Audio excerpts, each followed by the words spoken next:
fun in the sun. Spend a day with the guards at Hampton Beach as they train, keep thousands of swimmers safe, and try to beat the heat. It's no Baywatch. Also, some sun worshippers are headed for trouble, determined to get the perfect tan. They're leaving the bottle of sunscreen in the beach bag and laying out too long. A skin doctor checks in with a troubling prognosis.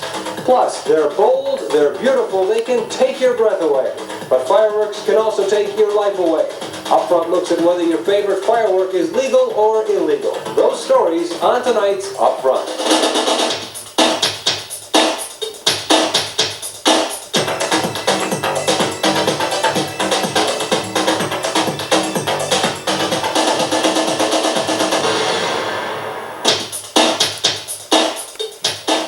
Good evening, I'm Mike Corbett. And I'm Carol Paling, and this is WNDS News Upfront.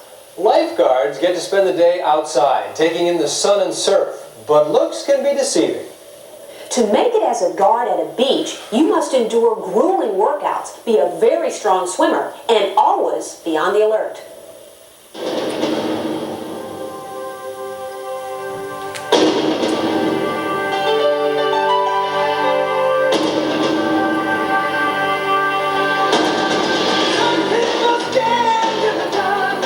This is the way Hollywood portrays lifeguards.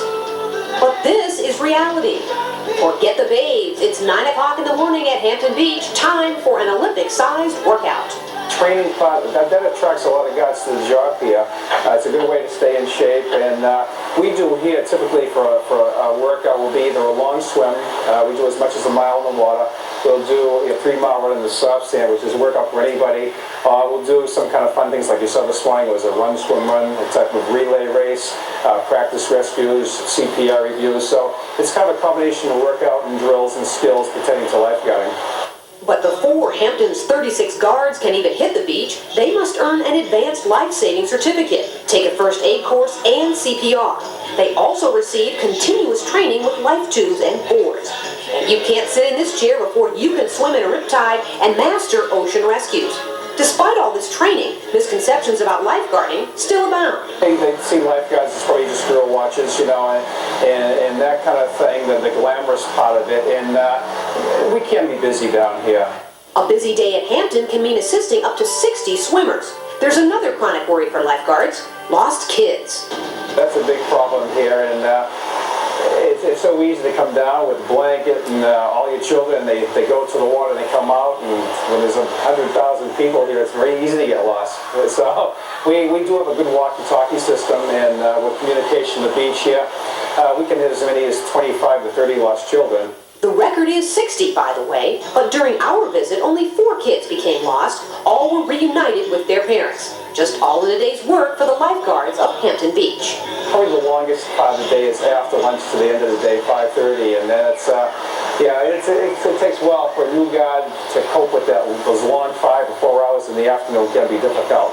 Veteran guard Mary Ann McNulty remembers starting off. It was a little intimidating at first, because your rookie year, you have to kind of learn the ropes. You take a lot of,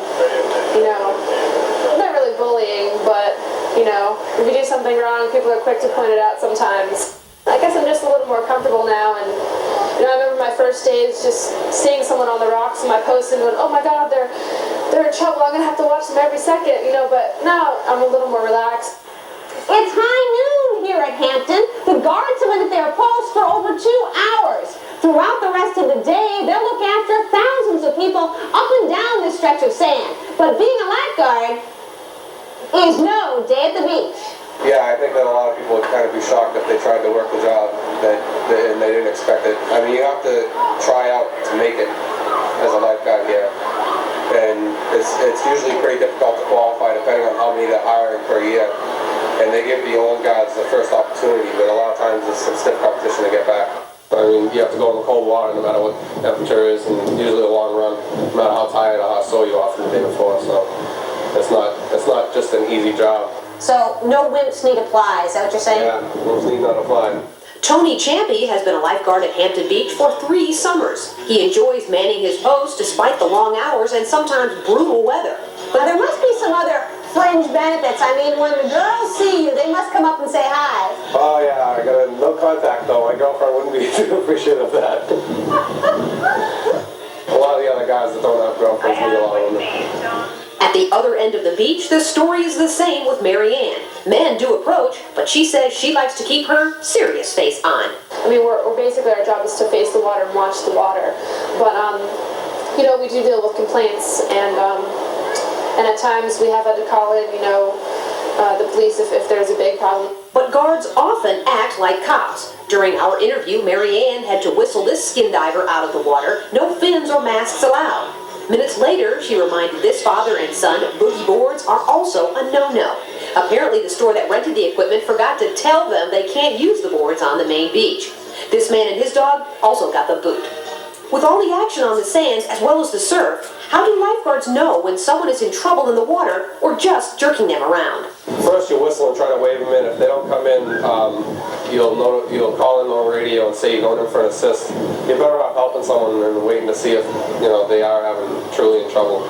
If they are joking around, so you get a little wet, you're a little cold for a little while, but it's better than have someone drown there. Thanks to strict training and dedicated guards, there hasn't been a drowning at Hampton Beach since the 1960s. So what do lifeguards who put it on the line every day think of the popular TV show Baywatch? Some of it's kind of unbelievable, I think, we don't have too much in common with Baywatch here. I think Baywatch, a lot of it's theatrical, but I love it because in the wintertime it keeps me psyched to come back here. And after 25 summers in the sun, Bruce Butterworth is still at his post. You'll probably see him again next year, too. 25 summers out there on the beach, guarding lives. He's 41, Bruce Butterworth, kind of considered the dean of the lifeguards there at Hampton. He's a school teacher and a triathlete, and he said he just loves the beach. Making a career of it.